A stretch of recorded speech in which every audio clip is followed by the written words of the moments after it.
Hey guys, it's Javier over here.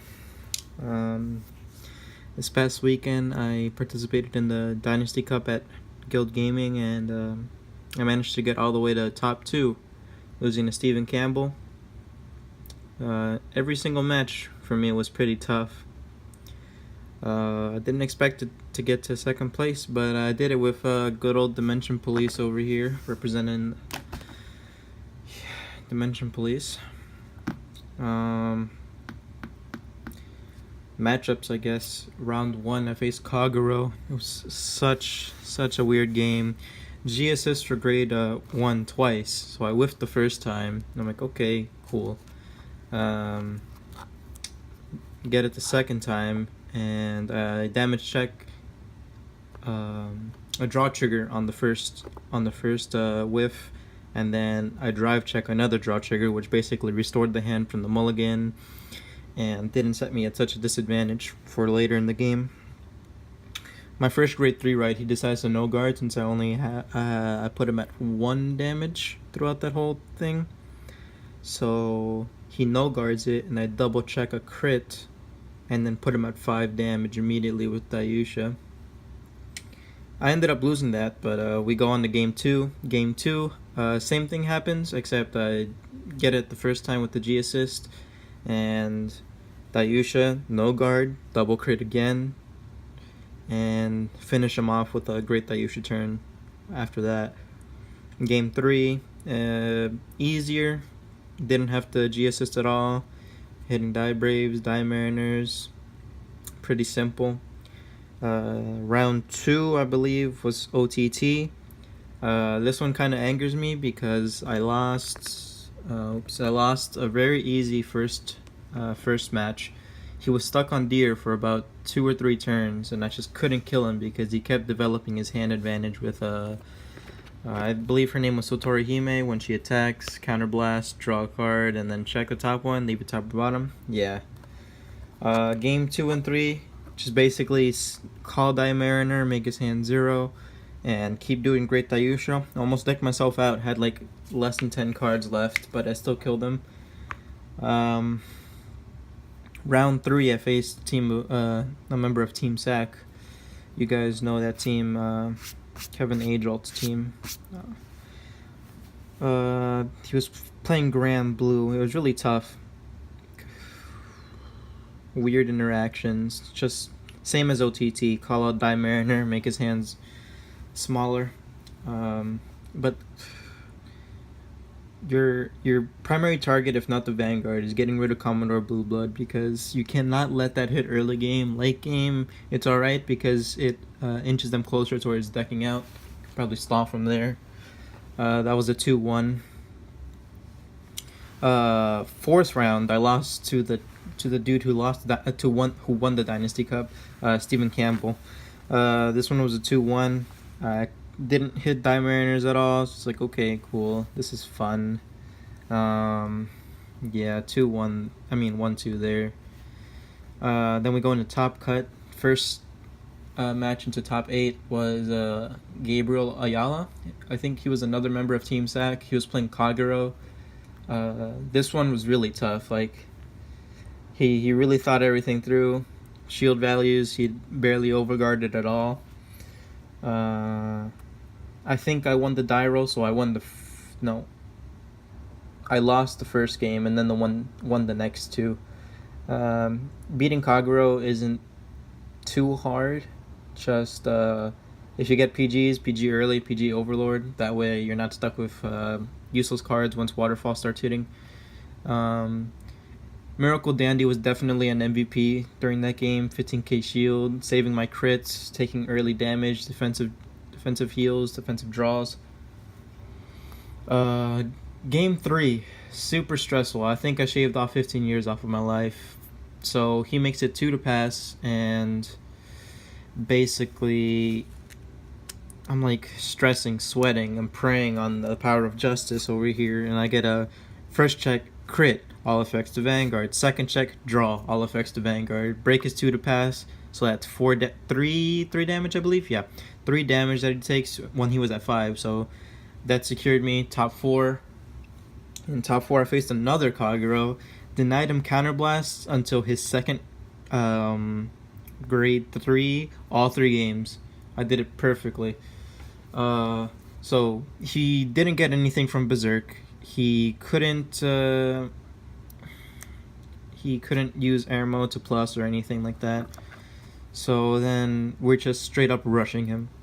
Dayusha applying crits, Die Mariner, guard restrict, and then I think I ended him off of Sylvard because he wasn't paying too much attention. He was like, "Oh, Sylvard, just double crit," but it was at 18. Then I hit 2 triggers. I'm like, all right, he's 38 now, 48 off of Great Dayusha, and there's that.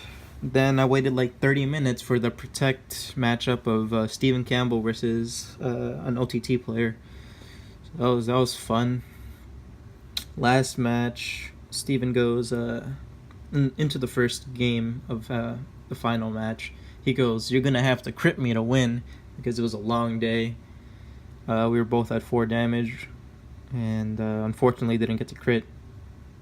So he 2-0s me because I wasn't hitting Die Mariners. I was drawing all the heals and defensive triggers I could have hit. So there goes that game. Anyways, let's go to the deck profile.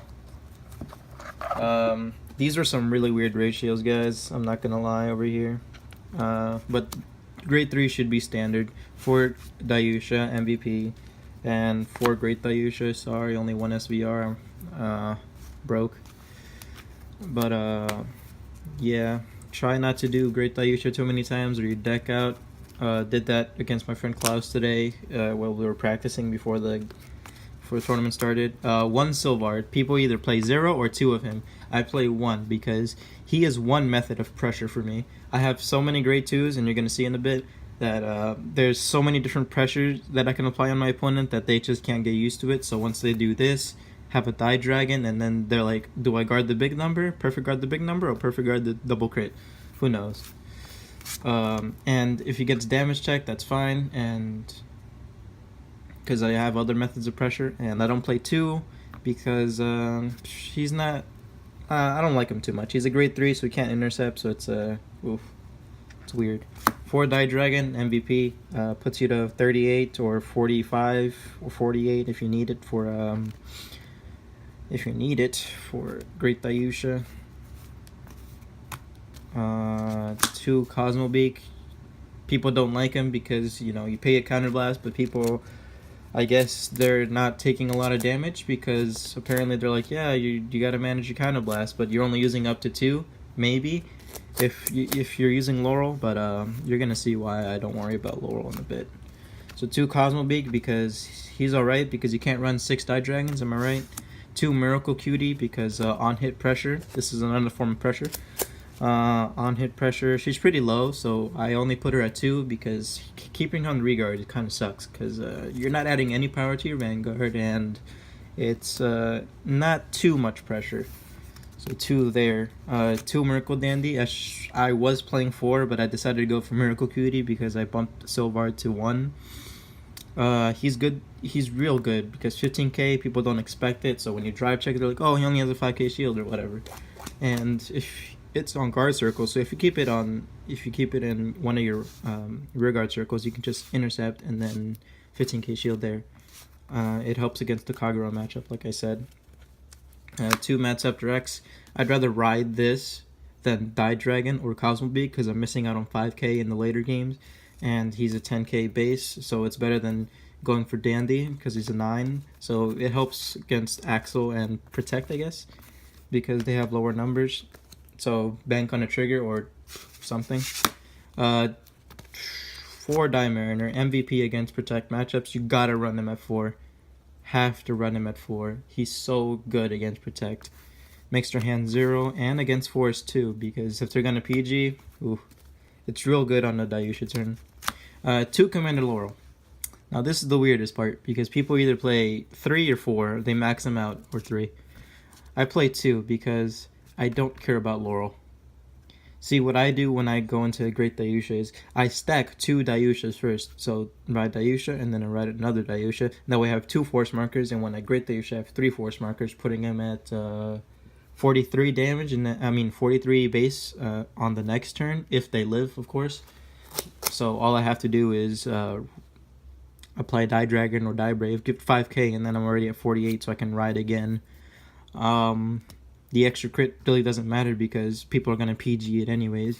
And because I have a protect heavy locals and all that, protect heavy area, and also OTT is tier 1, so can't be running him at too much, and space was thin. 4 Die Brave, MVP. If you're stuck, don't have a grade 3 or anything, you put this out. People always take out early damage, so this is almost guaranteed to hit. It's 8k, so you can just put it on rear guard, swing, then swing with a Vanguard, and then he goes into soul. So this is good against Kagero too, because on your first Dayusha turn, you don't want to overcommit. So you call this out, give it 5k, rest it with Dayusha, and then hit, and then you go into soul. So they can't retire it, which is good. 2 Die Tiger. It's not axle heavy, so it doesn't matter. Against Kagero, sure, you get rid of a Ropia or 2. It's fine. He's just soul fodder, I guess. Only play 2. For triggers, 4 heal, of course, standard. 4 die battles and 1 Justice Cobalt. So there's a Discord between Dimension Police players. Excuse me. They either max out on crits or they apply more draws. So I'm more thinking I'd rather defensive check a draw trigger than a critical trigger. And who cares about stacking with crits when you already have inherent crits, right? So we're playing 7 draw because I want to outhand OTT, as weird as that sounds. A Force Clan outhanding a Protect Clan. I want to outhand them, as well as just be able to live through Waterfall at least twice. So these really help, and early defensive draws are so good because Dragonic Overlord's not hitting.